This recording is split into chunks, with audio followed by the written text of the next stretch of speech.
Bonsoir tout le monde.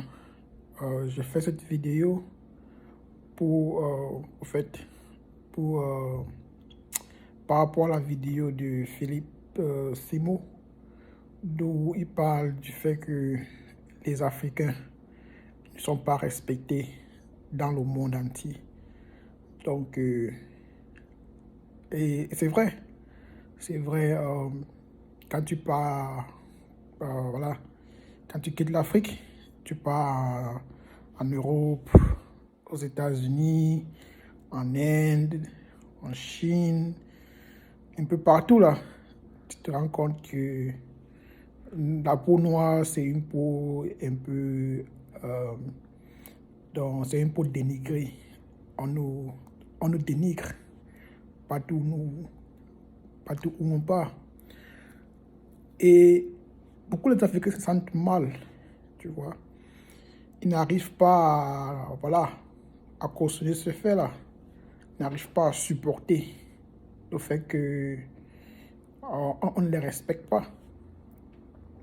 Et voilà, ils se posent des questions. Pourquoi, tu vois, chacun se pose la question de savoir pourquoi est-ce que, voilà, nous ne sommes pas respectés.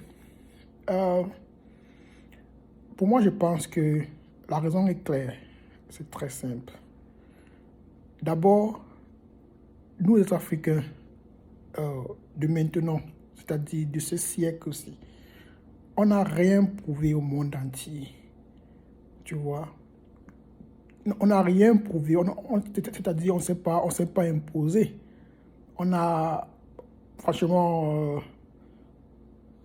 on n'a rien fait qui mérite que, voilà, voilà, qu'on nous respecte. Les découvertes scientifiques, la technologie, les inventions, tout, ça vient de l'Europe. Mais qu'est-ce que nous on fait en Afrique? On dort. On dort. On ne fait rien. Même développer notre propre continent, on n'arrive pas. Donc, c'est normal que, que quand les gens se tournent vers nous, ils voient que, bon, voilà, on ne fout rien. C'est normal qu'ils ne nous respectent pas. Donc, je pense que l'Africain d'aujourd'hui c'est-à-dire, il n'est pas encore arrivé au niveau où où il doit exiger le respect, tu vois. Parce que ça me rappelle de la Chine, au fait. Ce que nous traversons aujourd'hui, ça me rappelle, bon, c'est vrai que je n'ai pas vécu ce temps-là, mais quand je regarde l'histoire chinoise, ça me rappelle l'histoire de la Chine, en fait. Avant, il y a de cela 50 ans, 60 ans, 70 ans, 100 ans, euh, partout où les Chinois passaient, on ne les respectait pas. On disait aux Chinois, saute, et saute, danse, il danse, tourne-toi, toi. Il se tournait, il ne posait pas de questions. Il ne se faisait pas respecter. Mais ils ont compris une chose. Ils ont compris que tant qu'ils n'ont pas fait le preuve sur la scène mondiale, on ne pourra, on ne pourra pas les respecter. Donc, c'est pour cela que ils ont commencé à travailler, juste au moment où ils ont senti qu'ils pouvaient apporter quelque chose, ils pouvaient danser sur la scène mondiale. Alors, c'est à cet instant où ils ont exigé le respect et jusqu'aujourd'hui, ils exigent et les gens commencent à les respecter. Voilà. Euh, je pense que c'est un peu le même parcours que nous, les Africains d'aujourd'hui. Nous sommes en train de... voilà, c'est pratiquement un peu le même parcours. Et laissez-moi vous dire quelque chose. Parce que nous, les Africains, quand nous quittons l'Afrique pour aller en Occident, pour aller dans les autres pays, parce que certains Africains vont se dire, ouais, quand on part chez eux, ils ne nous respectent pas, mais quand ils viennent chez nous, on les respecte. Mais vous oubliez quelque chose. Quand nous, les Africains, on quitte l'Afrique pour aller en Occident, ce n'est pas dans le même contexte que les Occidentaux quittent l'Occident pour venir en Afrique. C'est pratiquement pas dans le même contexte. Rien, rien de rien, rien, rien, rien, il n'y a rien, rien de similaire. Parce que quand l'Africain quitte l'Afrique pour aller en Occident, les Occidentaux, ils ont déjà une mentalité négative de l'Africain. Et quand on quitte l'Afrique pour aller en Occident, on part pour le but de trouver du pain. On part pour dans un but de commander et non de conquérir. C'est pour ça que quand on arrive, on commence à prendre les petits boulots, on commence à se battre pour les papiers, on commence à faire les choses bizarres, tu vois. Voilà, on part chez quelqu'un, on ne respecte pas la loi, voilà, on fait du n'importe quoi chez les gens. Si la paix s'était retournée, si c'est que les Occidentaux venaient en Afrique et ils commençaient voilà, à ramasser les petits boulots, des balayeurs de route, de bonnes, de chauffeurs, mais ils allaient avoir la même, c'est-à-dire le même châtiment. Donc aucun Africain n'allait les respecter. Parce que on devait se poser la question que mais tu quittes tout ton pays, tu entres dans l'avion et tu viens dans un continent différent, dans une culture différente, pour avoir un boulot de moins que rien. Un boulot que même les gens les plus diminués dans ce pays-là refusent de le faire. Et toi, tu quittes ton pays pour venir le faire. Mais c'est normal. Mais pourquoi est-ce qu'on doit te respecter? Vous voyez un peu la logique? Donc, il faut un peu... Parfois, il faut un peu changer un peu de place et réfléchir. Donc, c'est comme ça que l'Africain est vu en Occident. Et on se plaint qu'on ne nous respecte pas. Mais posez-vous la question.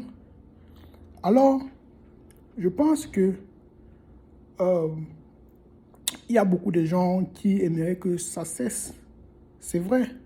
Mais si c'est qu'on ne prenne pas les mesures qu'il faut qu'on en prenne pour résoudre ce problème sera presque éternel. Parce que, regarde ce que la Chine a fait. Parce que je prends toujours l'exemple de la Chine. Aujourd'hui, quand tu t'en vas en Chine, dans les écoles, regarde la carte du monde. La carte de la Chine est au milieu. C'est-à-dire, la Chine est au centre du monde. Et tous les autres pays sont aux alentours.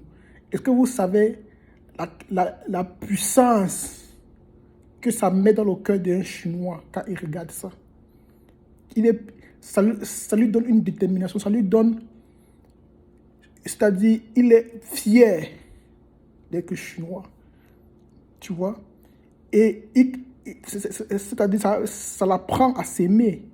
Parce que si que tu ne t'aimes pas, mais comment est-ce que tu veux que les gens t'aiment? C'est que tu ne t'aimes pas d'abord, tu ne vas pas te respecter. Tu vas faire les choses à la con. Tu vois? Et les gens ne vont pas te respecter. Donc, nous, les Africains, je pense que à ce niveau, il va falloir que toute la souffrance, tous les mépris que les gens font à notre égard, il faut que ça cesse. Mais la solution ne va pas commencer avec eux. La solution va commencer avec nous. Et moi, je pense que la meilleure solution, ça passe par l'éducation. Parce que il ne faut pas qu'on oublie que les Africains d'aujourd'hui, dont je vous parle là, les Africains qui vivent au continent et partout dans le monde aujourd'hui là, ne sont pas les mêmes Africains qui ont vécu à l'époque de l'Égypte. Ce ne sont pas les mêmes. Les Africains de l'époque, ils étaient nobles. Tu vois? Ils ont conquéri le monde. ils ont changé, c'est-à-dire, ils ont apporté beaucoup, tu vois, dans ce monde, pour le développement au développement. Ils ont contribué. Ils étaient respectés. Partout où les Noirs ont vécu dans le monde entier, ici, ils étaient considérés comme les rois. Hein? Mais aujourd'hui, l'Africain ne se connaît pas qui il est. On ne connaît pas notre histoire. Notre histoire ne commence pas avec l'esclavage. Notre histoire ne commence pas avec la colonisation. C'est bien vrai qu'en Afrique, on a les cultures, on a les ethnies. Tu vois, nos grands-parents essaient de nous apprendre l'histoire. Mais posons-nous la question, notre culture a commencé quand?